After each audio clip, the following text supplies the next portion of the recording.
Well, hi again, and just gonna try and give you a little more encouragement that you might need. Of course, if you were like me, you were the only one setting up things and on Sunday, and maybe getting all the music, um, setting up all the sound equipment, and adjusting it sometimes during the service. All the things that you have to do to make things work and to get things taken care of. But you don't have anybody to talk to. As I've said before, I've gone to the pastor meetings and it just becomes more or less a time to figure out who's got what and what are you doing in your services, and you know, it isn't really what you need. And I found what you kind of need is somebody to share the heartaches, the problems you're running into in your services and with people. Certainly there's things that you run into, and so I'd like to offer myself as that sounding board. If you have an issue that you need to talk about, you can first of all make a comment in the comment section of this video on YouTube, and then you can well, I'll get a hold of you. You can leave some kind of information of how to get a hold of you. I believe that my email address is in the YouTube also, and you can contact me that way. But whatever the issue is, you know, the thing that I used to have an issue with was, you know, you'd share something with another pastor, and then you didn't know if it was going to get out, if it was going to go somewhere. And in a small town, that can be devastating if you wanted to talk about an individual or something. I remember one time I was talking to an older pastor, and some lady in the restaurant came over and said, "I can't believe that you're gossiping." Well, we weren't gossiping. We were talking about problems in the church, and I was talking to an individual who could counsel me on what to do. Now, we weren't even in the same county talking with this guy, and he was quite a bit older than me, and I figured he had some good advice, which he did. And so my advice to you too is, you know, you're doing this for the Lord. He's going to sustain you. He's going to help you get through all the issues you may run into. But it's always nice to have somebody to just kind of bounce things off of. And that, I guess, is what I'm offering for myself to you, to be that guy that you can bounce things off of. And I might have some information that could help you deal with whatever you're dealing with. So let me take a little bit of time and talk about funerals and weddings, things that I've gathered over the years. Funerals, I always did funerals the way I would want someone to do a funeral for me. You know, if I had a loved one that passed away, or even if I pass away, what would I want said? What would I want done in that funeral service? And so that's the way I dealt with it, and visitation as well. What would I want from the pastor on a visitation? And so I stayed on visitation from start to finish. I was there the whole time, and mosquitoes are out now in this time of the year.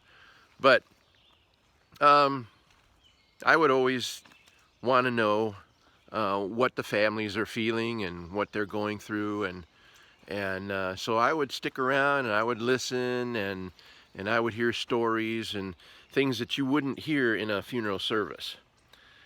And I would use those stories and things in the funeral service to kind of, um, I guess you'd say, pay honor to that one that passed away.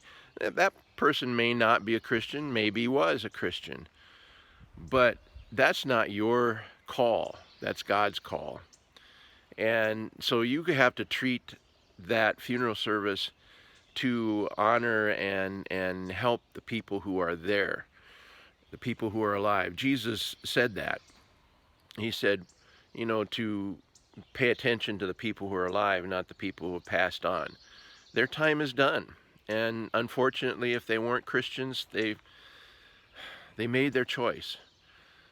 But you can say things in a funeral service that doesn't have to be talking about that person's salvation or not, whether that person is saved or not.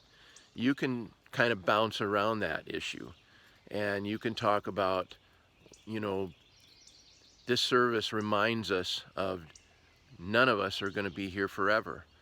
This service reminds us that we need to pay attention to our life while we're here, and then go into a gospel message and share the gospel clearly. You don't have to have an altar call. I've seen that done in funerals, and just short of having people come forward, that wouldn't be a good thing. But you certainly can comfort the family that's there, and I've had people come to church because of the funeral services, and I've had people come to Christ because of the funeral services. So, don't think that it's a waste of time, or that you're, you don't know what to say because the person, you don't know if they were a Christian or not. Ask people too; they'll tell you. Weddings, on the other hand, that's another ball game altogether. When you're doing a wedding, I found the majority of the people who come for a wedding service don't really care about the service so much. They're waiting to get to the party. And it's unfortunate, because there's so much that can be said at a wedding. A handful of the weddings that I've done were unto the Lord. People wanted Christian music. They wanted the gospel presented at the wedding, and they were solidly committed Christians, and were really wanting to honor the Lord in their wedding. The majority of the ones that I've done are not that way. And so there's a choice that you could have. You could interview those individuals.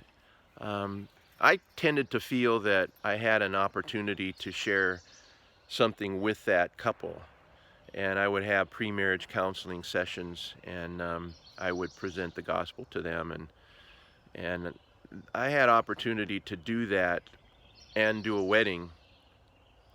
And you may or may not feel the same way.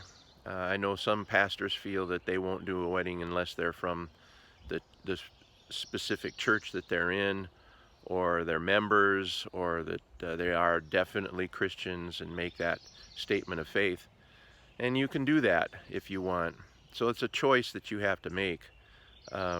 Toward the end of my time as a minister, I got to the point where I really didn't want to do any weddings. It's a lot of work, and it's very underappreciated in my opinion. So again, you have to make that choice and decide what you're going to do. I've had also individuals want to do weddings without the certificate. They wanted to avoid a situation where, if they got married, they would lose a certain amount of privilege, or, like Social Security would cut back, those kinds of things. Disability might cut their funding or whatever. I wouldn't do it. I had an obligation to do a wedding that was honest, that was according to the state, that was legal, and so I wouldn't do it. But, you know, I know there was another pastor that did it for him, so, you know, oh well.